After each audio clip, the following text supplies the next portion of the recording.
Assalamualaikum warahmatullahi wabarakatuh. Waalaikumsalam. Selamat siang, kami dari kelompok sejarah yang beranggotakan 3 orang. Saya Antoni Razan. Saya Sandy Chandra. Saya Tiara Salsabila. Hari ini kita akan mewawancarai Pak Iwan tentang masa Orde Baru. Pendahuluan. Lahirnya Orde Baru diawali dengan dikeluarkannya Surat Perintah 11 Maret 1966. Orde Baru berlangsung dari tahun 1966 hingga 1998. Dalam jangka waktu tersebut, ekonomi Indonesia berkembang pesat meskipun hal ini terjadi bersamaan dengan praktik korupsi yang merajalela dan pengekangan kebebasan pendapat. Pertanyaan pertama, Jadi saya mau nanya apa latar belakang Orde Baru, Pak? Latar belakang apa nih?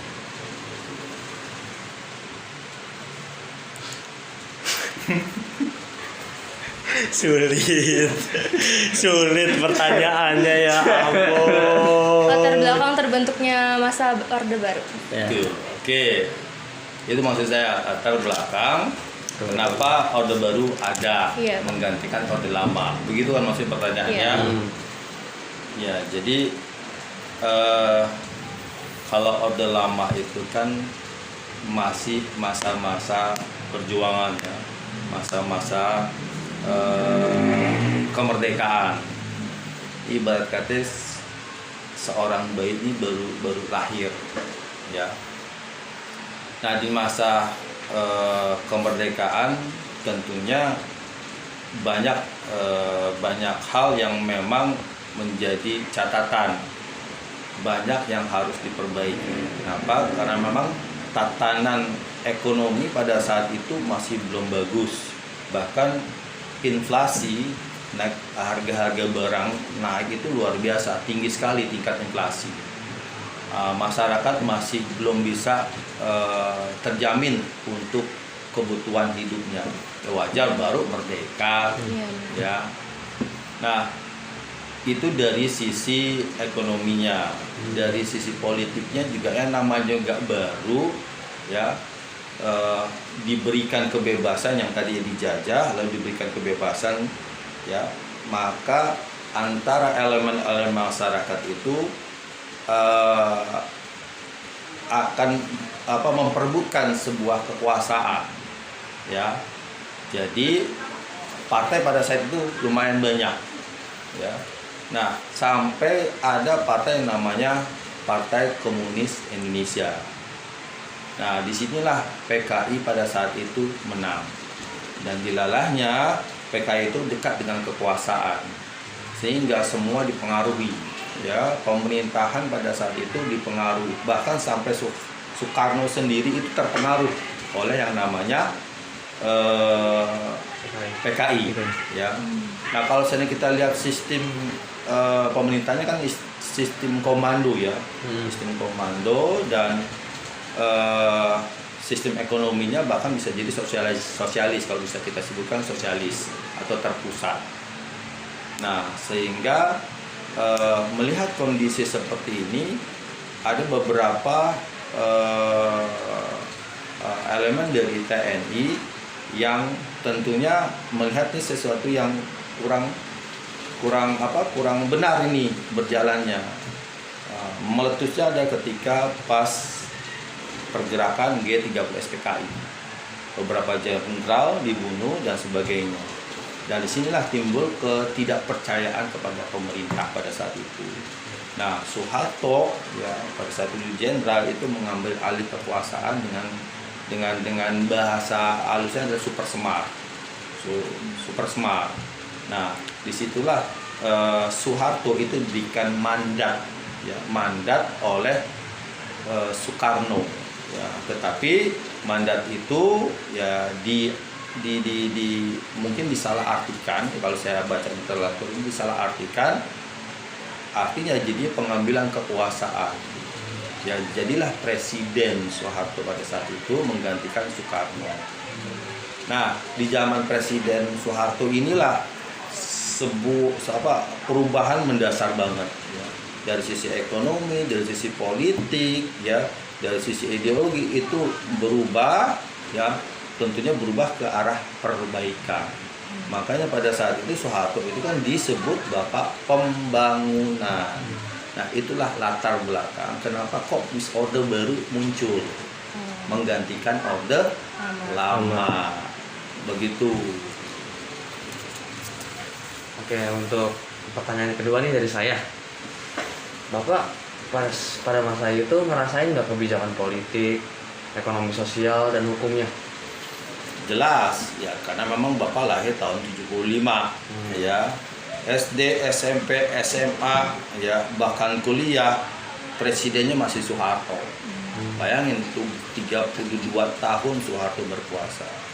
Pada awal-awalnya memang ya bagus, pemerintahan Soeharto itu bagus ya. Terbukti dari Orde Lama ke Orde Baru secara ekonomi itu ya itu pesat sekali ya. Tingkat inflasi yang tadi di Orde Lama tinggi bisa diturunkan oleh Orde Baru. Bahkan kebutuhan masyarakat juga tidak seperti layaknya ketika Orde Lama. Kalau Orde Lama itu kelaparan, banyak yang lapar. Sekarang di Orde Baru tidak ya. Bahkan pertumbuhan ekonomi pesat. Pendapatan per kapita pada saat itu, pendapatan per orang itu tinggi sekali. Itu dari sisi ekonomi ya. Dan saya merasakan bagaimana nikmatnya di Orde Baru.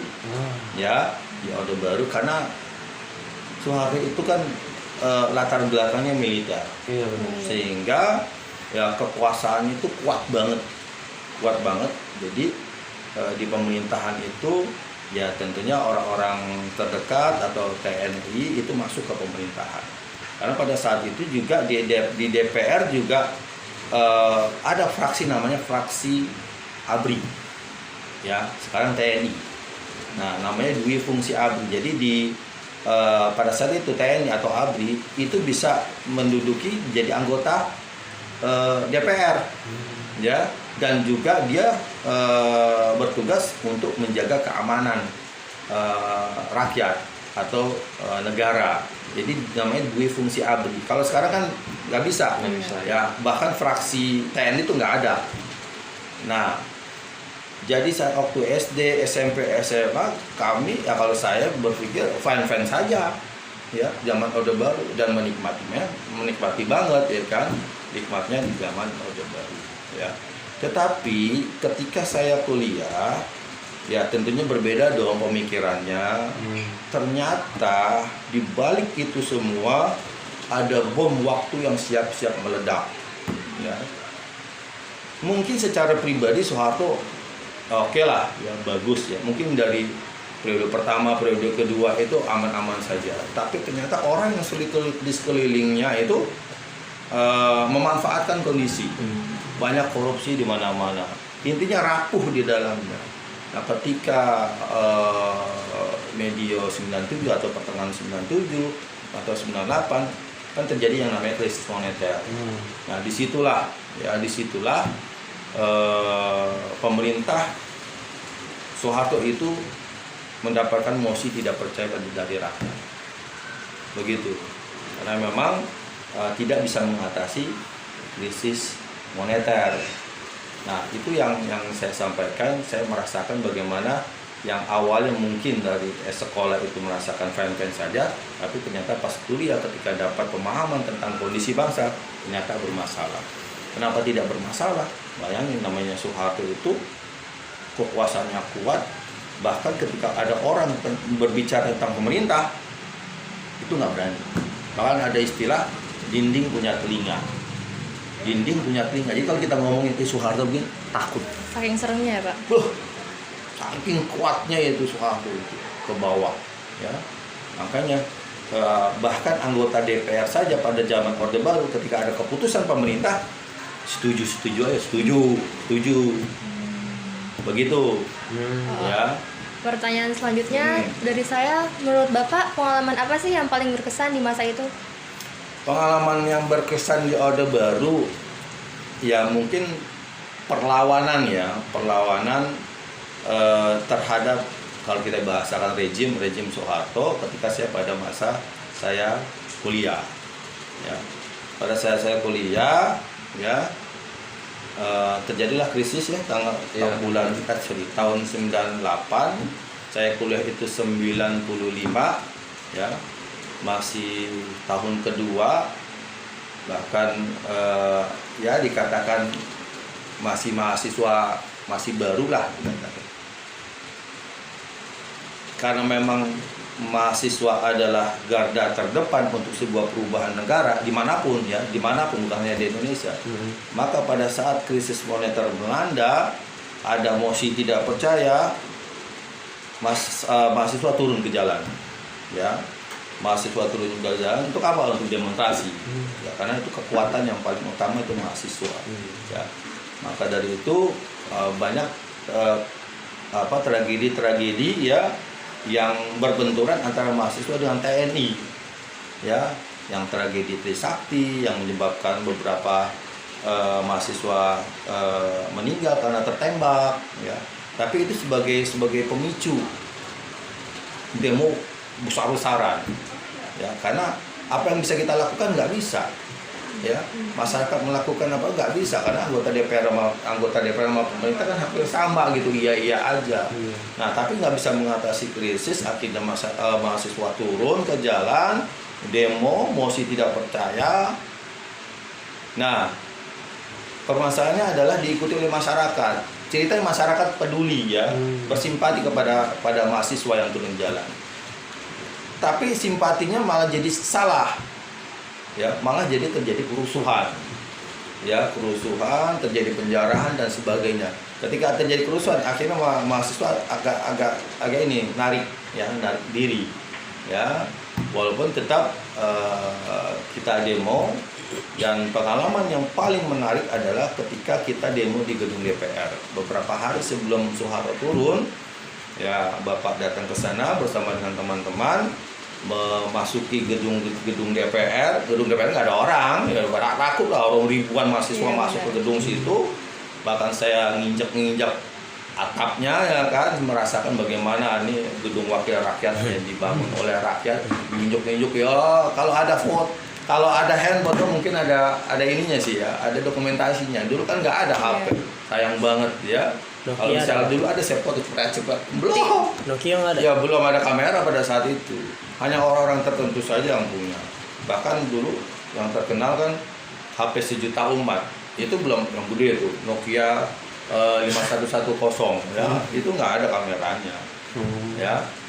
Nah, disitulah momen yang paling bersejarah buat hidup saya, ya, ketika saya beberapa hari sebelum Soeharto turun, saya pernah ke gedung DPR. Nah, ketika saya pulang, ada yang nginep tuh, ya, mas, beberapa hari kemudian Soeharto mengumumkan dia mengundurkan diri. Begitu, ya. Selanjutnya. Ada lagi?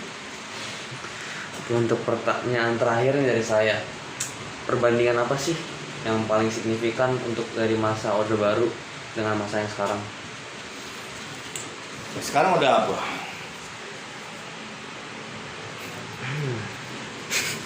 Orde lama, Orde Baru, Sama Orde Sekarang. Reformasi kan pada saat mahasiswa mahasiswa demo, lalu terjadi pengunduran diri dari Soeharto. Nah, setelah Soeharto turun, itulah disebut dengan reformasi. Nah, reformasi. Nah, sekarang juga masa apa ya? Masa sekarang aja lah. Iya. Nah, kalau dibandingkan antara Orde Baru dan Orde Reformasi itu jauh banget, ya, jauh perbedaannya. Sebenarnya Soeharto itu membangun Indonesia menjadi lebih baik dibandingkan Orde lama, ya. Tetapi secara politik itu sangat tidak jauh berbeda dengan Soekarno. Artinya Soekarno malah lebih banyak partai, ya, walaupun memang didominasi oleh PKI. Kalau di Orde Baru itu hanya 3 partai. Coba bayangin, 3 partai, yaitu P3, Golkar, dan PDI. Hanya 3, ya. Nah, jadi kekuatan Soeharto itu ada satu luar biasa kuat dari sisi politik. Nah, sehingga kebebasan berpendapat itu dibungkam. Seperti saya katakan, itu dibungkam. Nah, ketika reformasi terjadilah sebuah perubahan yang signifikan, yaitu kebebasan berbicara, kebebasan berpendapat, kebebasan pers terbuka. Kalau dulu, kalau zaman Orde Baru, nggak ada yang berani, yang namanya presiden itu dibuat karikatur, nggak ada yang berani. Langsung hilang orangnya ya Pak? Selesai, ya dicocok hidungnya paling diambil, ya kan. Itu zaman Soeharto. Tapi sekarang coba, ya ketika reformasi, Presiden SBY lah dibuat karikatur, presiden sebelumnya Agus Dur dan sebagainya, habis itu dibuat karikatur ya akhirnya di zaman Jokowi ini kayaknya ada yang salah, ya kan? Nggak bisa dong. Presiden itu kan simbol, bukan simbol negara. Kalau simbol negara kan Garuda, ya kan? Iya. Simbol dari presentasi dari sebuah negara intinya. Akhirnya dibuatlah undang-undang penghinaan presiden. Nah, ini yang sekarang nih ya, penghinaan presiden. Ya, jadi ketika orang melakukan penghinaan terhadap presiden, siap-siap aja dicocok hidungnya. Ya, diambil sama polisi, siap-siap. Ya, apalagi dia menyampaikan di publik, ya, atau di media sosial. Kenalah undang-undang ITE, selesai hidupnya. Nah, maka akhirnya kalau dipikir-pikir berarti kembali lagi ke masa sebelumnya kan, masa orde lama atau baru. Ya, kalau orde lama mungkin masa penjajahan tidak merasakan, semua berpendapat dan ada common enemy-nya, ada musuh bersamanya, yaitu penjajah pada saat itu kan. Begitu. Jadi tidak terlalu kalau disampaikan, ditanya kebebasan pers gimana pada saat itu, justru lawan kita adalah penjajah. Kebebasan berpendapatnya itu yang lawan adalah penjajah, lawan kita adalah penjajah pada saat itu. Pers itu nggak bebas karena diberantas sama penjajah, sama Belanda, Jepang semua. Tapi kalau di zaman Orde Baru malah diberantas sama pemerintahnya sendiri. Iya, bangsa kita sendiri ya. Nah, begitu reformasi bebas. Nah, sekarang mulai ada undang-undang ITE, sudah balik lagi. Terus kalau misalnya undang-undang itu ditulis, kata Bapak bagus nggak atau enggak? Undang-undang maksudnya? Undang-undang itu kan ditulis tuh, undang-undang kalau misalnya ngejelekin nama presiden. Menurut Bapak kalau misalnya udah ditulis undang-undang itu lebih bagus atau lebih enggak? Ya, kalau itu sih gini, sudut pandangnya, tergantung sudut pandang. Benar. Ada benernya, undang-undang itu ada benernya, ada enggaknya. Kalau seandainya benernya, masa si presiden sendiri dimaki-maki begitu, dihinakan, ya kan? Nggak ada harganya, itu salah, ya kan? Tapi jangan juga ya sedikit tangkep begitu. Beda dengan Amerika. Itu Amerika itu adalah liberal. Lo mau ngapain aja, kamu mau ngapain aja, masyarakat mau ngapain aja, bebas. Nggak ada yang namanya tangkep. Mau presiden dia apain, coretan, bikin mural, nggak masalah di Amerika. Kalau kita kan bikin mural aja, dia ditangkep yang bikin itu. Ada plus dan minusnya. Undang-undang ITE juga ada plus dan minus, ya kan. Tapi itu dia akhirnya orang-orang mengatakan bahwa undang-undang ITE jadi pasal karet, tahu nggak pasal karet? Jadi bisa menjerat siapa aja. Begitu. Akhirnya kita diem lagi, dinding punya telinga. Baik lagi ya Pak. Ada lagi? Kita kira cukup Pak. Terima kasih ya Pak sudah menjawab pertanyaan kita. Oke. Sama-sama, ya semoga tugasnya bisa. Oh, iya. dibuat dengan baik. Amin.